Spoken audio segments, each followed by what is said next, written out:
Dans l'actualité également, la présentation du rapport condensé sur la position des communautés locales se trouvant dans les villages concernés par la décision du gouvernement relative à l'exploitation des blocs pétroliers et gaziers. Nous gardons nos forêts, vous gardez vos dollars. C'est la réponse de ces communautés après consultation par les acteurs de la société civile et Greenpeace. Nous gardons nos forêts, vous gardez vos dollars.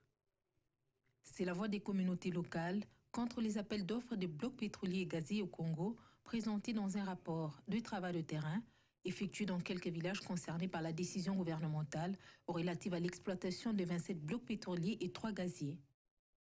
Quelques organisations de la société civile environnementale et Greenpeace présentent le condensé. Nous garderons nos forêts, vous gardez vos dollars. Et ce rapport, c'est un condensé de travail de terrain que Greenpeace et ses partenaires ont pu réaliser dans quelques villages qui seraient potentiellement impactés par les blocs pétroliers que notre pays, le gouvernement de la RDC, a lancé il n'y a pas très longtemps, en fin juin 2022. Pour ces acteurs, les consultations auprès des communautés locales n'ont pas été faites et ces dernières ne sont pas informées. Et nous avons eu des discussions avec les groupes de pression, les leaders locaux, le chef de groupement, le chef de village. Mais les constats partout où nous sommes passés étaient les mêmes. Il était amer. Les communautés ne connaissent rien. Ils ne savent rien. Elles n'ont jamais été informées. Elles n'ont jamais été visitées dans ce sens pour leur dire que non, écoute, vos terres, vos eaux, vos forêts vont faire partie désormais des blocs pétroliers.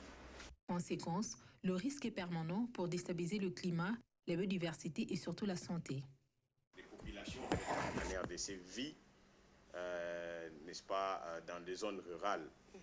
Et ces zones rurales, le travail qui est fait là-bas, c'est le champ, c'est la pêche, c'est l'élevage, etc.